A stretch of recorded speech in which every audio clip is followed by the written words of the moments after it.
ಎಲ್ರಿಗೂ ನಮಸ್ಕಾರ. ಈ ಒಂದು ವಿಡಿಯೋ ಕನ್ಯಾ ರಾಶಿಯ ಬಗ್ಗೆ ಆಗಿದ್ದು, ಯಾರದೆಲ್ಲ ಹೆಸರು ಟೋ, ಪ, ಪಿ, ಪು, ಶ, ಣ, ಠ, ಪೆ, ಪೊ ಅಕ್ಷರಗಳಿಂದ ಆರಂಭ ಆಗುತ್ತೋ ಅವರೆಲ್ಲ ಕನ್ಯಾ ರಾಶಿಯವರಾಗಿರ್ತಾರೆ. ಈ ಕನ್ಯಾ ರಾಶಿ ಭೂತತ್ವ ರಾಶಿ ಹಾಗೂ ದ್ವಿಸ್ವಭಾವ ರಾಶಿಯಾಗಿದ್ದು, ಬುಧ ಗ್ರಹ ಈ ರಾಶಿಯ ಅಧಿಪತಿ. ಅಲ್ಲದೆ ಈ ಕನ್ಯಾ ರಾಶಿಯೇ ಬುಧ ಗ್ರಹಕ್ಕೆ ಉಚ್ಚಸ್ಥಾನವೂ ಸಹ ಆಗಿದೆ. ಹಾಗಾಗಿನೇ ಈ ಒಂದು ಬುಧನ ಪ್ರಭಾವದಿಂದಾಗಿ ಈ ರಾಶಿಯವರು ಯಾವುದೇ ಸನ್ನಿವೇಶಗಳನ್ನು ತಮ್ಮ ಬುದ್ಧಿಶಕ್ತಿಯಿಂದ ಉತ್ತಮ ರೀತಿಯಲ್ಲಿ ನಿಭಾಯಿಸ್ತಕ್ಕಂತಹ ಸಾಮರ್ಥ್ಯವನ್ನು ಹೊಂದಿರ್ತಾರೆ. ಇವರು ಯಾವುದೇ ಒಂದು ವಿಷಯಗಳನ್ನು ಹೆಚ್ಚಿನ ಸಮಯ ನೆನಪಿಟ್ಕೊಳ್ತಾರೆ. ಅಂದರೆ ಇವರ ಜ್ಞಾಪಕ ಶಕ್ತಿ ತುಂಬ ಚೆನ್ನಾಗಿರುತ್ತೆ. ಇವರು ಓದಿರೋದಾಗಿರಬಹುದು, ನೋಡಿರ್ತಕ್ಕಂತಹ ಪ್ಲೇಸಸ್ ಆಗಿರಬಹುದು, ಯಾವುದಾದ್ರೂ ಘಟನೆಗಳಾಗಿರಬಹುದು, ಇವುಗಳನ್ನೆಲ್ಲ ಹೆಚ್ಚಿನ ಸಮಯ ನೆನಪಿಟ್ಕೊಳ್ತಕ್ಕಂತಹ ಒಂದು ಸಾಮರ್ಥ್ಯವನ್ನು ಅವರು ಹೊಂದಿರ್ತಾರೆ.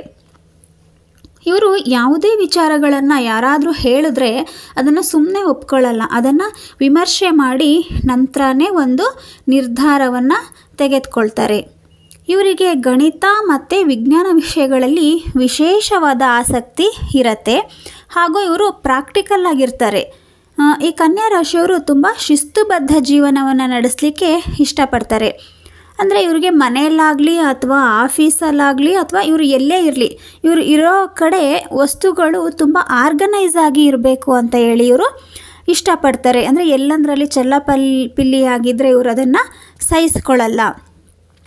ಅಲ್ಲದೆ ಈ ಒಂದು ಕನ್ಯಾ ರಾಶಿಯವರು ತಮಗೆ ಸಿಗ್ತಕ್ಕಂತಹ ಸಮಯವನ್ನು ಸರಿಯಾದ ರೀತಿಯಲ್ಲಿ ಉಪಯೋಗಿಸ್ಕೊಂಡು ಎಲ್ಲ ಕೆಲಸಗಳನ್ನು ತುಂಬ ಪರ್ಫೆಕ್ಟಾಗಿ ಸಮಯಕ್ಕೆ ಸರಿಯಾಗಿ ಮಾಡಿ ಮುಗಿಸ್ತಾರೆ.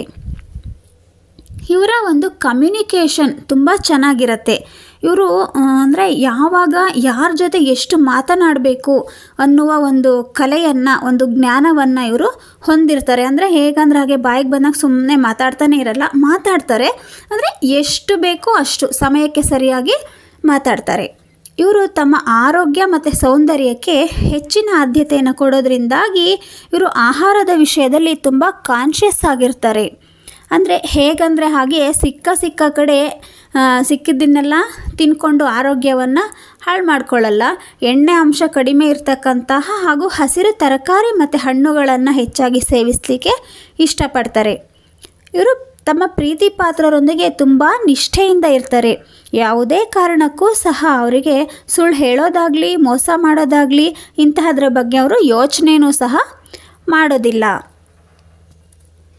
ಇವರ ಉದ್ಯೋಗದ ಬಗ್ಗೆ ನೋಡೋದಾದರೆ ಇವರು ರಿಸರ್ಚ್ ಫೀಲ್ಡ್ನಲ್ಲಿ ಕೆಲಸವನ್ನು ಮಾಡಬಹುದು. ಅಕೌಂಟ್ಸು, ನ್ಯೂಟ್ರಿಷನಿಸ್ಟ್ ಅಂದರೆ ಹೆಲ್ತ್ ಬೆನಿಫಿಟ್ ರಿಲೇಟೆಡ್ಡು ಮೆಡಿಷನ್ಸನ್ನು ಕೊಡ್ತಾರಲ್ಲ, ಆಯುರ್ವೇದಕ್ಕೆ ಸಂಬಂಧಪಟ್ಟಂತಹ ಫೀಲ್ಡಲ್ಲಿ ಇವರು ಕೆಲಸವನ್ನು ಮಾಡಬಹುದು. ಕೌನ್ಸಿಲರ್ಸ್ ಆಗಿ ಕೆಲಸವನ್ನು ಮಾಡಬಹುದು. ಬರವಣಿಗೆಗೆ ಸಂಬಂಧಪಟ್ಟಂತಹ ಕೆಲಸಗಳು ಅಂದರೆ ಕಲೆ ಮತ್ತು ಸಾಹಿತ್ಯ ಕ್ಷೇತ್ರದಲ್ಲೂ ಸಹ ಇವರು ಕೆಲಸವನ್ನು ಮಾಡೋದ್ರಿಂದ ಉದ್ಯೋಗ ಕ್ಷೇತ್ರದಲ್ಲಿ ಹೆಚ್ಚಿನ ಅಭಿವೃದ್ಧಿಯನ್ನು ಕಾಣಬಹುದು. ಇದಿಷ್ಟಾಗಿತ್ತು ಕನ್ಯಾ ರಾಶಿಯವರ ಬಗೆಗಿನ ಕಿರು ಮಾಹಿತಿ. ಧನ್ಯವಾದಗಳು.